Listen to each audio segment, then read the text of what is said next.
Good morning everyone. हम लोग पढ़ रहे थे तीसरा चैप्टर सरल रेखा में गति, जिसमें चाल, वेग, त्वरण, औसत चाल, औसत वेग की परिभाषा हम लोग पढ़ चुके हैं। उसी से रिलेटेड एक एग्जाम्पल लिया जा रहा है जिसमें औसत चाल और औसत वेग की गणना करनी है। एग्जाम्पल एक ग्राफ दिया गया है इस तरह से कुछ, इसमें पूछ रहे हैं कोई कार चल रही है, जब कार O से P तक, O से बिंदु P तक अर्थात 0 से चलना शुरू किया 360 मीटर तक जा रही है, तब औसत चाल औसत वेग की गणना करनी है। दूसरा है जब कार O से P तक जाए फिर P से वापस Q पे आ रही है उसी रास्ते पे, तब औसत चाल और औसत वेग की गणना हमको करनी है। तो A ले लीजिए, जब कार कहाँ जा रही है O से P तक, औसत चाल क्या होता है, कुल चली गई दूरी बट्टे लगने वाला कुल समय। कितना होगा, कुल दूरी कितना चला, 0 से चलना शुरू किया 360 मीटर गया, कितना सेकंड लिया, O से P तक जाने में ले रहा है ये 18 सेकंड, 18 सेकंड, और P से Q तक 6 सेकंड। 18 सेकंड दूना 36, 20 मीटर प्रति सेकंड औसत चाल आया। औसत वेग कुल विस्थापन बटे समय अंतराल, समय अंतराल, ठीक है। कुल विस्थापन कितना हुआ, अंतिम स्थिति माइनस प्रारंभिक स्थिति। अंतिम स्थिति 360 मीटर पे, प्रारंभिक 0 पे, कितना आएगा, घटाएंगे 360 माइनस 0, 360 मीटर बटे समय कितना लिया 18 सेकंड, 18 दूना 36, 20 मीटर प्रति सेकंड। यहाँ से क्या क्लियर हो रहा है, औसत चाल और औसत वेग दोनों बराबर हैं। जब कोई कार सरल रेखा में एक ही दिशा में गति करती है तो उसका औसत चाल और औसत वेग आपस में बराबर होते हैं। बी पे आ जाइए, जब कार कहाँ जा रही है, O से P फिर P से Q, औसत चाल क्या होगा, कुल दूरी बटे कुल समय। अब कुल दूरी कितना चला ये, देखिए 360 मीटर यहाँ आया, 40-40 का डिफरेंस है तो 40-40-40 120 मीटर और चला, 360 और 120 480 मीटर, 480 मीटर। समय कितना लिया 18 सेकंड, तो यहाँ से यहाँ आने में 6 सेकंड, यहाँ से यहाँ आने में 18 और 6 24 सेकंड, 24 दूना 48, 20 मीटर प्रति सेकंड। दूसरा औसत वेग क्या होता है, कुल विस्थापन बटे समय अंतराल। अब विस्थापन हम देखेंगे, विस्थापन क्या होता है, कार अंतिम टाइम पे कहाँ है और चलना कहाँ से शुरू किया था, दोनों का अंतर। अब कार कहाँ है, अपने प्रारंभिक बिंदु से जहाँ से उसने चलना शुरू किया था वहाँ से कितने मीटर की दूरी पर है, 240। अंतिम स्थिति माइनस प्रारंभिक 0, कितना आएगा 240 मीटर बटे समय कितना लिया, समय तो 18 सेकंड उधर गया, 6 सेकंड वापस आने में लगाया 24 सेकंड, 10 मीटर प्रति सेकंड। अब यहां देखिए एक चीज है, औसत चाल तो सदैव बराबर आ रहा है, चाहे वो सीधी रेखा में जा रही थी या वापस दिशा में परिवर्तन हो रहा था, तब भी औसत चाल का मान क्या आ रहा है, वही आ रहा है। लेकिन दिशा परिवर्तन होने पर वेग का मान क्या हो गया, घट गया। क्या क्लियर हो रहा है कि औसत चाल सदैव औसत वेग से अधिक होती है। क्लियर है ये।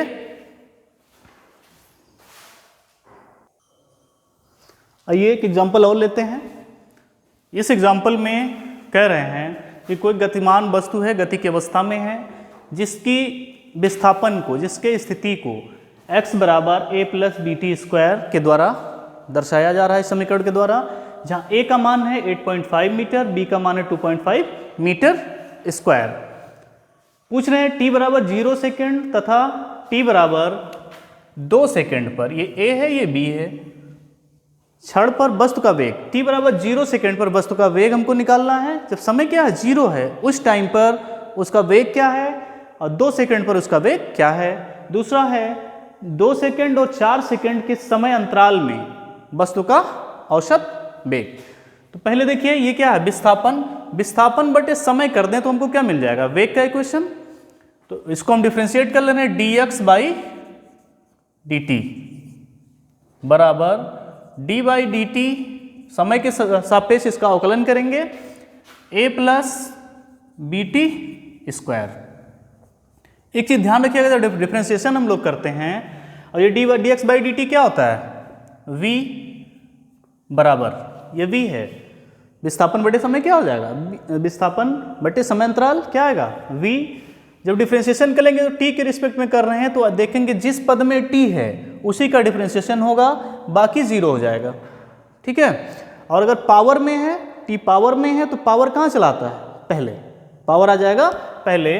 अगर d by D x x की पावर n करना है तो ये होता है जो इसका मान आएगा वो पावर ये पहले चलाएगा n x पे पावर और ऊपर एक पावर घट जाता है, इसी को ध्यान में रखिएगा। तो यहाँ से b का मान कितना आ जाएगा, a वाला टर्म 0 हो जाएगा, यहाँ पर t नहीं है, bt में 2 पहले चलाएगा, 2 b का डिफ्रेंशिएशन t के रिस्पेक्ट में नहीं होगा, छोड़ देंगे ऐसे ही रख देंगे क्योंकि इसमें मल्टीप्लाई है, 0 नहीं कर सकते। और 2 कहाँ पहले ले लिया, आप t पे पावर कितना हो जाएगा 2 माइनस 1, एक बचेगा, इसको ऐसे लिख देंगे 2bt। इस समीकरण के द्वारा हम वेग को डिफाइन कर सकते हैं, कैलकुलेट कर सकते हैं जिस क्षण चाहें, 2bt। अब t बराबर 0 सेकेंड पर, 0 सेकेंड पर यहाँ b का मान आपको दिया गया है, इसको इस तरह लिख सकते हैं 2 इंटू 2.5 t या 5t। 2bt है तो b की जगह क्या रख दिया हमने 2.5, तो ये क्या आ जाएगा b इक्वल्स टू 5t। किस में होगा ये मान, मीटर प्रति सेकेंड। अब t बराबर 0 सेकेंड पर t का मान क्या करेंगे हम 0, t का मान क्या कर दें 0, तो b बराबर कितना हो जाएगा, t बराबर 0 सेकेंड पर b का मान 5 इंटू 0 मीटर पर सेकेंड इक्वल्स टू 0 मीटर पर। जब समय कुछ लगा ही नहीं तो बस तो क्या है विरामावस्था में है, उस समय वेग क्या होगा उसका 0 होगा। t बराबर 2 सेकेंड पर b बराबर 5 इंटू 2 10 मीटर प्रति सेकेंड आ जाएगा। जिस समय पूछेगा उस समय आप निकाल सकते हैं क्योंकि फार्मूला हमको मिल गया, b इक्वल्स टू 5t। दूसरा है t बराबर 0 से t बराबर 4 सेकेंड के समय अंतराल में वस्तु का औसत वेग। तो औसत वेग क्या होगा, विस्थापन, विस्थापन क्या होगा, स्थिति, वस्तु की स्थिति जब t बराबर कितना है अंतिम स्थिति 4 सेकेंड, माइनस वस्तु की स्थिति जब t कहाँ है 2 सेकेंड, क्लियर है, अपान समय अंतराल 4 सेकेंड माइनस 2 सेकेंड, 4 माइनस 2, ये किस में आएगा मीटर में, ये किस में आएगा सेकेंड में, ठीक है। अब x t बराबर 4 सेकेंड कहाँ रखेंगे इस फार्मूले में, t को कितना कर लें 4, तो 4 कितना हो जाएगा 4 का स्क्वायर 16, कितना आएगा a प्लस 16b आ जाएगा पूरा मान, माइनस t बराबर 2 पर 4a प्लस 4b अपान 2, क्लियर है। इस फार्मूले में रख के t का मान एक बार 4 एक बार 2 रख के हम इस स्थिति का मान निकाल लेंगे। अब a से a कट गया, 16 में से 4 गया, कितना बचा 12, 12b बाई 2 6b, कितना आ गया ये 6b, ठीक है। अब b का मान उठा के यहाँ रख दीजिए, b का मान रख दीजिए तो कितना हो जाएगा औसत वेग v एवरेज 6 इंटू 2.5 कितना हो जाएगा? 15 मीटर पर सेकेंड। ठीक है, एग्जाम्पल को एक दो बार देखिएगा, समझने की कोशिश करिए। कुछ नहीं है इसमें, बस आपको समझना है। समझ गए तो कोई डिफिकल्टी इसमें नहीं आने वाली है। देखिए बच्चों, इसके बाद हम लोग अगर कोई वस्तु सरल रेखा में गति कर रही है समान त्वरण से, एक नियत चाल से गति कर रही है, तो उसके लिए गति के समीकरण का निगमन करेंगे। इसको आप लोग पिछली कक्षा में पढ़ चुके होंगे। 3 समीकरण है गति के। पहला है b = u + at, वेग समय संबंध कहा जाता है इसको। दूसरा है s = ut + ½ at², b² = u² + 2s, जिसमें कौन सा टर्म क्या है सबको पता होगा। v क्या है? वस्तु का अंतिम वेग। u क्या है? प्रारंभिक वेग। a त्वरण है और t समय है। s क्या है? चली गई दूरी या विस्थापन। फिर प्रारंभिक वेग है u, t समय है, a त्वरण है। v² अंतिम वेग का स्क्वायर और u² प्रारंभिक वेग का स्क्वायर, 2as त्वरण और विस्थापन। क्लियर है? कोई वस्तु अगर एक समान गति से एक त्वरण से गति कर रही है, उसके लिए समीकरण का निगमन हम लोग करेंगे। सबसे पहले मान लेंगे वेग समय ग्राफ खींचेंगे हम। इस ग्राफ को कहते हैं वेग समय ग्राफ। x अक्ष पे हम समय लेंगे और y अक्ष पे वेग लेंगे। क्या लेंगे? वेग या चाल। ये ओरिजिन पॉइंट, इसको O मान लेंगे। मानेंगे कुछ समय तक 0 सेकंड पर ये 0 वस्तु का प्रारंभिक वेग क्या था? u।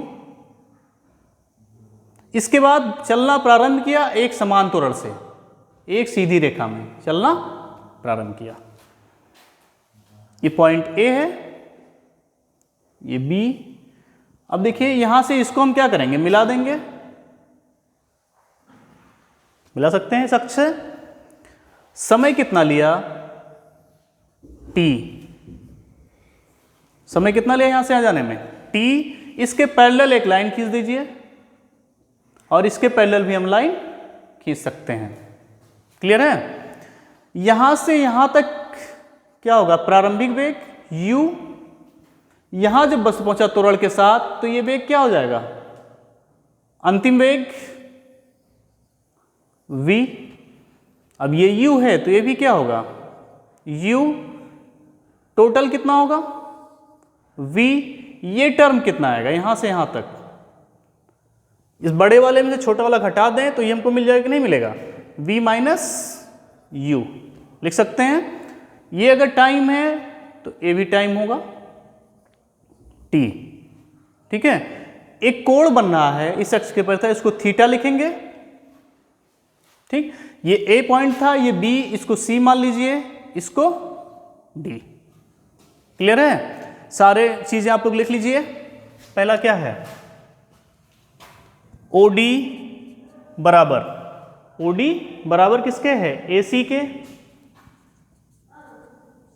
बराबर T है। OA बराबर किसके है? CD के। U और O, ABCD इसको E मान लें। OE कितना है? OE बराबर BD है, किसके बराबर? V के। T क्या है? समय। U क्या है? प्रारंभिक वेग।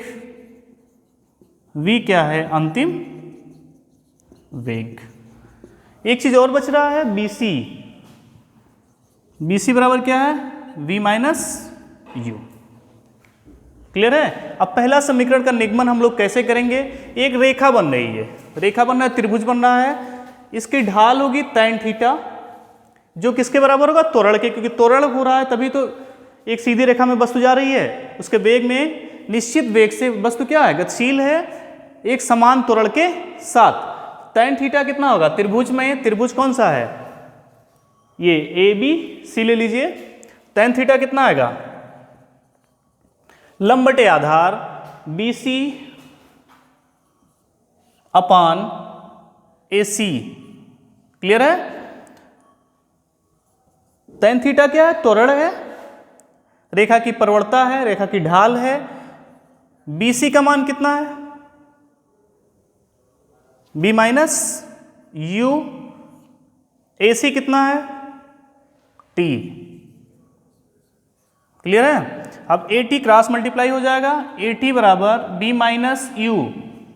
U को इधर ले आइए, AT प्लस U बराबर V। इसी को हम इस तरह लिख देते हैं, B बराबर U प्लस AT। ये आपका गति का पहला समीकरण यहां से निकल के आएगा। क्लियर है? सिर्फ इस रेखा की ढाल निकालनी है, tan थीटा निकालना, थीटा कोण बनना है, लंब बटे आधार होगा। सारी चीजों का नामकरण कैसे किया गया है इसको समझ लीजिएगा, बहुत इजी स्टेप है। दूसरे के लिए, ये समीकरण नंबर 1 के लिए था। दूसरे समीकरण के क्या करेंगे, इस पूरे विस्थापन निकालना है, तो विस्थापन क्या होगा? इस कवर्ड एरिया का, इस पूरे एरिया का क्षेत्रफल। अब देखिए, इसमें एक आयत बन रहा है, एक त्रिभुज बन रहा है। दोनों का क्या करें हम? क्षेत्रफल निकाल के आपस में जोड़ दें, हमको सेकंड इक्वेशन मिल जाएगी। ये फर्स्ट था। सेकंड के लिए क्या काम करना पड़ेगा? S बराबर त्रिभुज, आयत ले लीजिए सबसे पहले। आयत कौन सा बनना है? ACBO। ACBO का क्षेत्रफल प्लस त्रिभुज कौन सा है? ABC। ABC का क्षेत्रफल। आयत का क्षेत्रफल क्या होता है? लंबाई गुणे चौड़ाई। तो लंबाई कितनी है इसकी? OD इंटू चौड़ाई OA प्लस त्रिभुज का क्षेत्रफल हाफ आधार इंटू ऊंचाई। हाफ आधार, आधार कितना है इसका त्रिभुज का? AC इंटू ऊंचाई। ऊंचाई कितना है? BC। क्लियर है ये? इसी को सॉल्व करिए।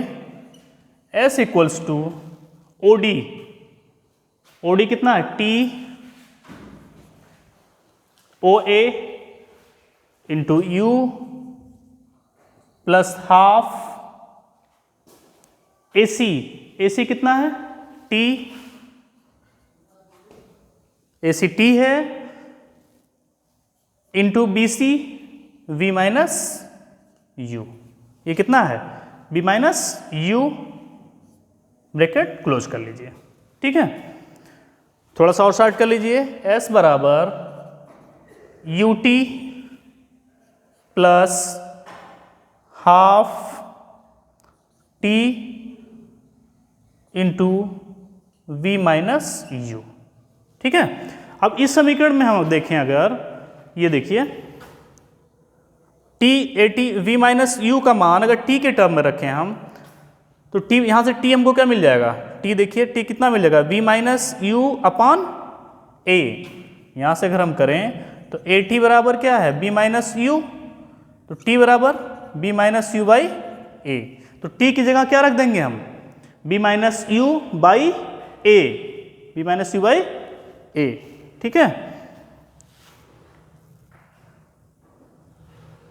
देखिए V माइनस U है, ये कब है? अगर B माइनस U का मान रखें T के टर्म में तो क्या हो जाएगा? B माइनस U बराबर AT।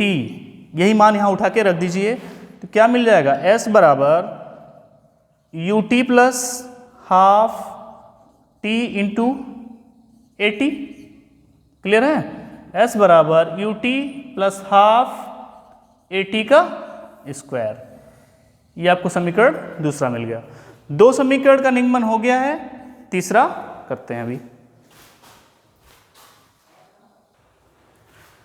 गति के तीसरे समीकरण के लिए इस पूरे शेडेड एरिया का, कवर्ड एरिया का फिर से हम लोग क्षेत्रफल निकालेंगे, लेकिन अभी हम आयत का तो त्रिभुज का अलग अलग निकाल रहे थे।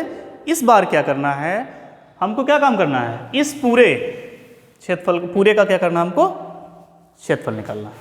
ठीक है, S बराबर क्या बनना है? ये समलंब, समान अंतर पर दो लंब खींचे गए हैं, समलंब चतुर्भुज। समलंब चतुर्भुज क्या बनेगा? ABCDO, ABCDO का क्षेत्रफल। समलंब चतुर्भुज का क्षेत्रफल होता है 1/2 समांतर भुजाओं का योग। समांतर भुजाओं का योग, पहली भुजा है OA प्लस एक भुजा है BD, समांतर भुजाओं का योग इनटू उनके बीच की दूरी। बीच की दूरी कितनी दूरी पर है? OD। सॉल्व करिए। S बराबर हाफ OA कितना है? U। OA कितना है? U plus BD V, clear है, into OD, OD T। OD का मान क्या ले लें हम? T, ठीक है। अब गति के पहला समीकरण आप लोगों ने देखा है, क्या मिलता है? B minus U by T, ये निकाला गया है। A बराबर B minus U by T. ये त्वरण है, ये त्वरण है ना tan थीटा। त्वरण किसके बराबर? लंब बटे आधार B minus U by T. यहाँ से T कितना हो जाएगा? T बराबर B minus U by A। ये मान उठा के क्या करिए आप इस समीकरण में रख दीजिए, ठीक है। कितना आ जाएगा? Half U plus B into B minus U by A।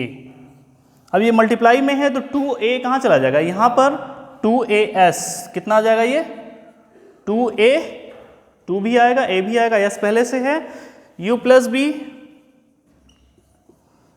और B माइनस U, ठीक है। अब अगर A plus B, A minus B के टर्म में इसको हमको लिखना है तो V वाला पहले कर लें यहाँ पर हम, क्योंकि A माइनस B है तो A प्लस B करने के क्या करेगा? B प्लस U करना पड़ेगा हमको, ठीक है। और प्लस का इधर उधर करिए, कोई फर्क नहीं पड़ेगा। V प्लस U और V माइनस U। अब A plus B, A minus B क्या होता है? A square minus B square. तो यहाँ से क्या मिल जाएगा हमको? 2AS बराबर B square minus U square. U square को इधर ले आइए तो 2AS plus U square equals to B square, या B square equals to 2 square plus 2AS। इस तरह से ग्राफीय विधि से हम लोग तीनों समीकरणों का निगमन किया हम लोगों ने। अगली वीडियो में हम लोग अवकलन विधि से भी इन्हीं समीकरणों का निगमन करेंगे। ये समझने में कोई समस्या आ रही है तो कमेंट बॉक्स में अवश्य पूछें। Thank you.